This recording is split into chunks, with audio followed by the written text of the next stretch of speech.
Hello friends, नमस्कार, सत श्री अकाल। मैं doctor Sunita Chandra, gynaecologist and infertility specialist. आज मैं बात करूंगी पीसीओडी के बारे में।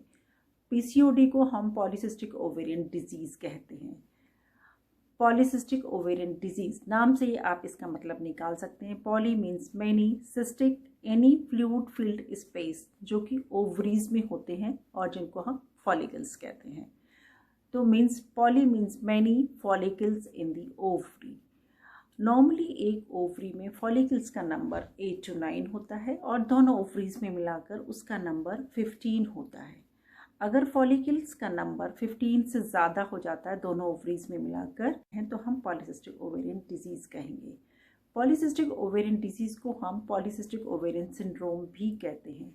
पॉलीसिस्टिक ओवेरियन सिंड्रोम हम इसे इसलिए कहते हैं कि मल्टी ऑर्गन पैथोलॉजी को इन्वॉल्व करता है, जैसे कि इसकी वजह से हमारी स्किन में भी प्रॉब्लम होने लगती है एंड कभी कभी थायराइड ग्लैंड को भी इन्वॉल्व करता है।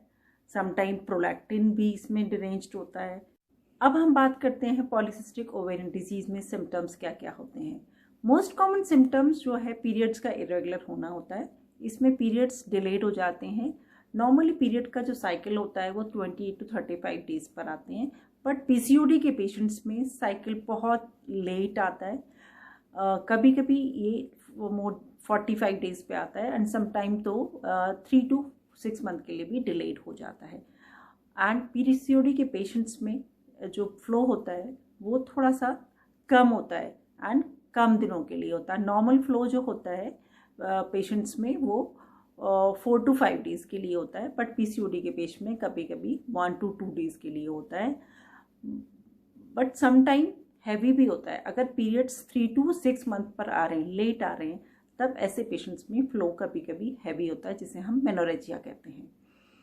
इसके अलावा क्या सिम्टम्स होते हैं? हर्सिटिज्म, एक्स्ट्रा ग्रोथ ऑफ हेयर्स चिन पे और अपर लिप पे एंड कभी कभी चेस्ट पे भी होते हैं। जो हर्सिटिज्म होता है ये इसलिए होता है कि जो फीमेल्स में जो एंड्रोजन्स हार्मोन होते हैं, टेस्टोस्टेरोन, बहुत ही मिनिमम अमाउंट में पाए जाते हैं, पर पीसीओडी के पेशेंट में ये जो एंड्रोजन हार्मोन इंक्रीज हो जाता है, जिसकी वजह से ये हर्सिटिज्म होता है। एक्ने मुँह से बहुत निकलते हैं पेशेंट्स के, and weight gain, obesity. PCOD के पेशेंट्स में ओबेसिटी बहुत कॉमन है, बट समटाइम लीन पेशेंट भी पीसीओडी के पेशेंट्स होते हैं। अब हम बात करेंगे पॉलीसिस्टिक ओवेरियन डिजीज़ का कारण क्या है, क्यों होता है। जेनेटिक रीज़न है, जैसे कि उनकी फैमिली में हिस्ट्री हो सकती है कि मदर में भी इस तरीके से पॉलीसिस्टिक ओवेरियन डिजीज़ की हिस्ट्री है, डिलेड पीरियड्स आते हैं, या सिस्टर में इस तरीके की हिस्ट्री हो सकती है कि डिलेड पीरियड्स आते हैं उसको भी। एंड हर्सिटिज्म का हो सकता है, कॉमन सिम्टम्स उसमें भी हो सकते हैं। दूसरा है लाइफस्टाइल चेंजेस। लाइफस्टाइल बहुत सिडेंट्री हो गया है लोगों का आजकल। उतनी एक्सरसाइज नहीं हो गई है जितनी पहले करते थे। पहले हाउस होल्ड वर्क सब लोग खुद ही करते थे, बट आजकल हर घर में मेड है, इतनी एक्सरसाइज नहीं है। सिटिंग वर्क है, ऑफिस में काम करते हैं सब लोग, लॉन्ग सिटिंग हो जाती है सिडेंट्री लाइफस्टाइल होने के कारण। और दूसरा जंक फूड, आजकल जंक फूड का बहुत ट्रेंड है। घर में लोग खाना नहीं बनाते हैं, ऑर्डर कर देते हैं। ठीक है जी, आज तो हम बहुत थके हैं, बाहर से ऑर्डर कर देते हैं खाना, पिज़्ज़ा, बर्गर एंड जितना जो सॉसेज, ये सब जंक फूड जो है बॉडी के लिए बहुत ही हार्मफुल है, और इसकी वजह से बॉडी में कुछ कुछ चेंजेस होते हैं। वो पॉलीसिस्टिक ओवरीज भी एक उसी का कारण है। और पीसीओडी की डायग्नोसिस कैसे करेंगे? डायग्नोसिस के लिए हम sign, symptoms and blood test and ultrasound. Sign symptoms जो अभी हमने बात करी आपसे, irregular periods, extra hair growth on the face and acne and infertility बहुत कॉमन है पीसीओडी के पेशेंट्स में। पीसीओडी वाले पेशेंट्स में एग फॉर्मेशन नहीं होती है, एंड एग फॉर्मेशन अगर हो भी जाए तो ओवुलेशन नहीं होती है। एग फॉर्मेशन का मतलब है कि जो normally second day of periods पे जब हमारे पीरियड्स स्टार्ट होते हैं, उसके दूसरे दिन से फॉलिकल की ग्रोथ और एग की ग्रोथ स्टार्ट होती है, and 14th day of period पे जाके एग रेडी हो जाता है, जिसका साइज़ 18 से 20 मिलीमीटर तक पहुंचता है। और जब वो एग रेडी होने के बाद वो बर्स्ट करता है रप्चर होता है फॉलिकल और उसमें से एग रिलीज होता है। तो पीसीओडी वाले पेशेंट्स में ये एग फॉर्मेशन भी नहीं होता है, और अगर एग फॉर्मेशन हो जाए तो उसमें एग रिलीज जिसे हम ओव्यूलेशन कहते हैं वो नहीं होता है। तो पीसीओडी वाले पेशेंट्स को ट्रीटमेंट की ज़रूरत पड़ती है कंसीव करने के लिए। एंड जो सिम्टम्स ये हो गए। अब बात करते हैं हम दूसरा डायग्नोसिस के लिए क्या हम ब्लड टेस्ट कराते हैं। ब्लड टेस्ट में हम हार्मोन्स देखते हैं। हार्मोन्स में एएमएच हार्मोन है। नॉर्मली अगर अनमैरिड है तो हम उसमें एएमएच का हार्मोन टेस्ट नहीं कराते हैं, बट अगर मैरिड है तो एएमएच का हार्मोन का टेस्ट करा लेते हैं ताकि सीवियरिटी पता चले और उसके अकॉर्डिंग उसको ट्रीटमेंट फर्टिल प्रेगनेंसी अचीव करने के लिए ट्रीटमेंट देते हैं साथ में। एंड हार्मोन में हम एलएच टेस्ट कराते हैं, luteinizing hormone test, and FSH follicular stimulating hormone. Normally LH और एफएसएच का जो रेशो होता है हमारा, अगर हमारा ये दोनों ही 10 से कम होना चाहिए इनका वैल्यू, बट अगर एलएच हमारा 3.5 है, एफएसएच 7 होना चाहिए।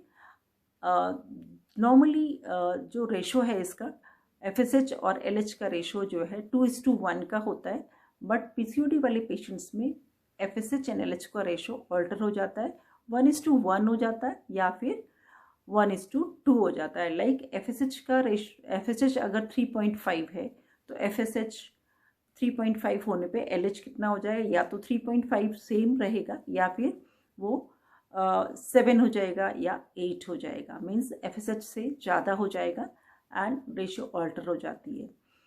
फ्रूटफुल एग फॉर्मेशन के लिए हमारी रेशियो ऑल्टर नहीं होनी चाहिए, नॉर्मल रहनी चाहिए।